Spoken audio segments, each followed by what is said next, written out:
Assalamualaikum warahmatullahi wabarakatuh Bapak Ibu peserta pelatihan yang saya hormati dan dimuliakan. Di kesempatan ini kami akan mencoba menjelaskan tentang strategi penerapan pembelajaran digitalisasi di sekolah kami. Semoga sedikit banyaknya bisa membuka wawasan kita untuk menuju era digitalisasi. Definisi digitalisasi pembelajaran adalah proses mengintegrasikan teknologi digital ke dalam sistem pendidikan untuk meningkatkan kualitas, aksesibilitas, dan efektivitas proses belajar mengajar. Proses ini mencakup penggunaan perangkat keras, seperti komputer, tablet, dan proyektor, perangkat lunak, seperti platform pembelajaran online dan aplikasi pendidikan, serta sumber daya digital, seperti e-books, video pembelajaran, dan konten interaktif, untuk mendukung dan memperkaya pengalaman belajar siswa. Tujuan digitalisasi pembelajaran di sekolah bertujuan untuk 1. Membuat materi pembelajaran lebih interaktif dan menarik. 2. Memberikan fleksibilitas dalam waktu dan tempat belajar. 3. Memfasilitasi pembelajaran yang dipersonalisasi sesuai dengan kebutuhan masing-masing siswa. 4. Meningkatkan kolaborasi dan komunikasi antara guru dan siswa serta antar siswa. 5. Mempersiapkan siswa dengan keterampilan digital yang penting untuk masa depan mereka. Analisis SWOT. Pertama, kekuatan meliputi 1. Akses ke sumber belajar. Akses mudah ke berbagai sumber belajar online, seperti e-books, video tutorial, dan bahan pembelajaran interaktif. 2. Pembelajaran yang dipersonalisasi. Teknologi memungkinkan adaptasi materi pelajaran sesuai kebutuhan dan kemampuan masing-masing siswa. 3. Efisiensi proses pembelajaran. OPENGGUNAAN. Platform digital memudahkan pengelolaan tugas, ujian, dan penilaian, sehingga menghemat waktu dan tenaga.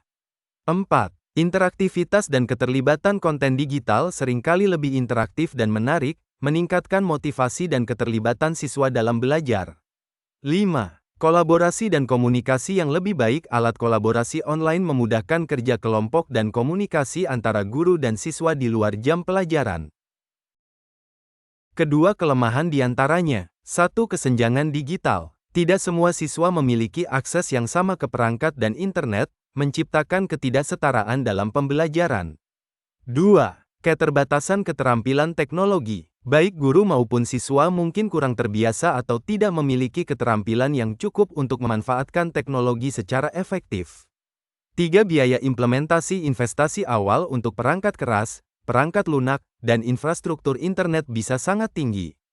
4. Masalah teknis. Gangguan teknis, seperti koneksi internet yang tidak stabil atau perangkat yang rusak, dapat menghambat proses pembelajaran. Ketiga, peluang meliputi 1. Inovasi dalam metode pembelajaran. Teknologi membuka peluang untuk mengembangkan metode pembelajaran baru yang lebih efektif dan menarik. 2. Pembelajaran seumur hidup. Digitalisasi mendukung konsep pembelajaran sepanjang hayat, memungkinkan siswa untuk terus belajar di luar lingkungan sekolah. 3. Kolaborasi global. Teknologi memungkinkan kolaborasi dan pertukaran informasi dengan siswa dan guru dari seluruh dunia. 4. Pengembangan keterampilan. Globalisasi di era digital. Penggunaan teknologi dalam pendidikan membantu siswa mengembangkan keterampilan yang relevan dengan tuntutan dunia kerja modern, seperti literasi digital, pemecahan masalah, dan keterampilan berpikir kritis. Ketiga, peluang meliputi 1. Inovasi dalam metode pembelajaran. Teknologi membuka peluang untuk mengembangkan metode pembelajaran baru yang lebih efektif dan menarik. 2. Pembelajaran seumur hidup. Digitalisasi mendukung konsep pembelajaran sepanjang hayat, memungkinkan siswa untuk terus belajar di luar lingkungan sekolah. 3. Kolaborasi global. Teknologi memungkinkan kolaborasi dan pertukaran informasi dengan siswa dan guru dari seluruh dunia.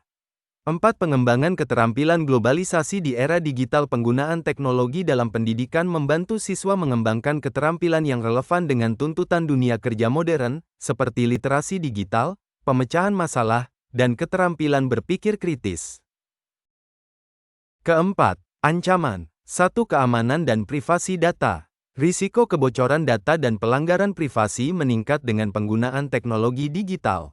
2. Ketergantungan pada teknologi. Ketergantungan yang berlebihan pada teknologi dapat mengurangi kemampuan siswa untuk belajar dan berpikir secara mandiri tanpa bantuan alat digital.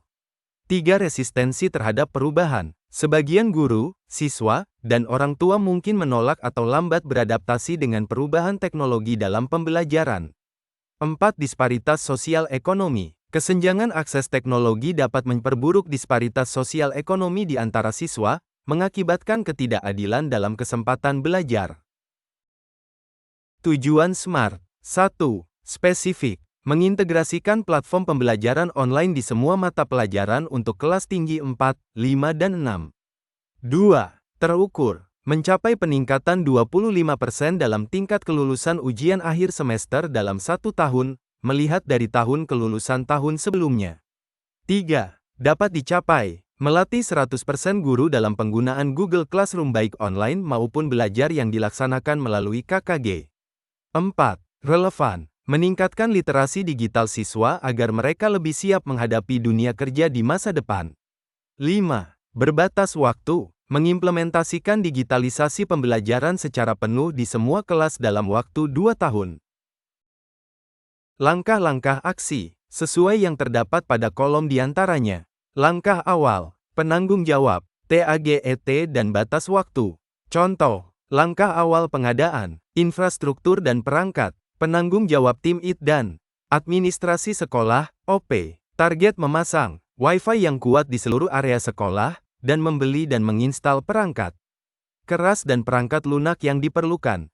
Batas waktu selesai dalam 2 bulan setelah alokasi anggaran disetujui.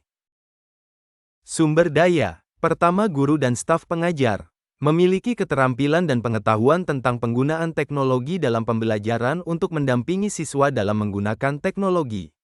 Kedua, tim IT dan dukungan teknis. Ahli teknologi yang dapat mengelola infrastruktur IT sekolah. Memberikan dukungan teknis kepada guru, siswa, dan staf dalam penggunaan perangkat lunak dan perangkat keras. Ketiga, manajer proyek. Bertanggung jawab untuk mengkoordinasikan semua aspek dari implementasi digitalisasi. Memastikan proyek berjalan sesuai dengan rencana dan anggaran.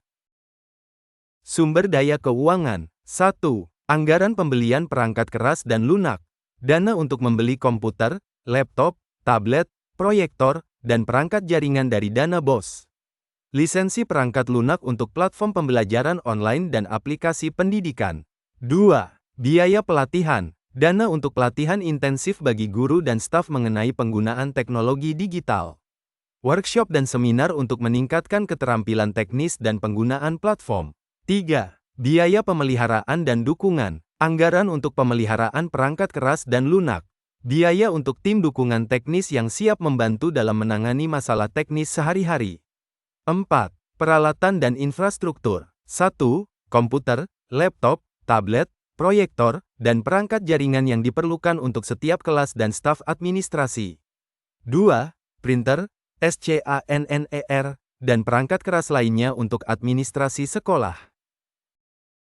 5. Materi dan konten pembelajaran, kurikulum dan materi pembelajaran digital. 1. Pengembangan atau pengadaan konten digital seperti e-books, video pembelajaran, dan aplikasi pendidikan. 2. Integrasi materi ini ke dalam kurikulum yang sudah ada. 6. Dukungan dari orang tua dan komunitas.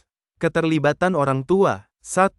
Dukungan dan partisipasi orang tua dalam kegiatan pelatihan dan informasi tentang penggunaan teknologi di sekolah.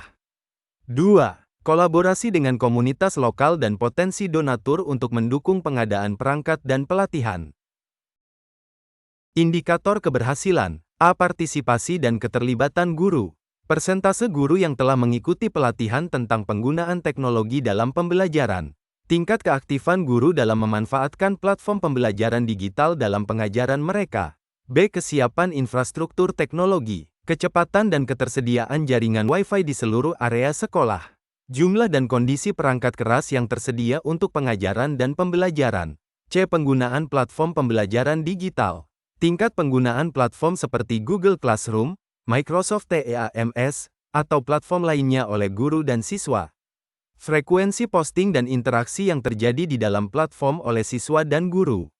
D. Peningkatan keterampilan siswa. Penilaian literasi digital dan keterampilan teknologi siswa. Perkembangan keterampilan abad ke-21 seperti berpikir kritis, kolaborasi, dan kreativitas yang diperoleh melalui penggunaan teknologi. Kinerja akademik siswa meliputi, pertama hasil ujian dan tugas yang ditingkatkan setelah implementasi digitalisasi. Kedua, evaluasi kemajuan belajar siswa berdasarkan data yang dikumpulkan dari platform pembelajaran digital. Kepuasan pengguna, guru, siswa, dan orang tua. Pertama, hasil kepuasan yang dilakukan secara rutin terhadap guru, siswa, dan orang tua tentang penggunaan teknologi dalam pendidikan. Kedua, tingkat umpan balik positif terhadap pengalaman pembelajaran digital. Efisiensi operasional dan penghematan biaya. Pertama, pengurangan biaya administratif dan penggunaan kertas. Kedua, efisiensi waktu dalam proses administrasi dan manajemen tugas. Keterlibatan orang tua dan komunitas. Pertama, tingkat partisipasi orang tua dalam kegiatan terkait teknologi dan pendidikan. Kedua, dukungan dan kolaborasi dengan komunitas lokal atau donatur dalam mendukung implementasi teknologi. Dan kepatuhan data. Pertama, kepatuhan terhadap kebijakan keamanan data dan privasi. Kedua, minimasi insiden keamanan atau pelaporan yang cepat dan penanganan insiden. Demikian penjelasan kami tentang strategi pemaparan penerapan pembelajaran menggunakan digitalisasi. Mungkin dalam hal ini masih banyak kekurangan, oleh karena itu kami mohon kritik dan sarannya agar lebih baik lagi. Kami ucapkan banyak terima kasih. Wassalamualaikum warahmatullahi wabarakatuh. Sukses selalu, semoga bermanfaat.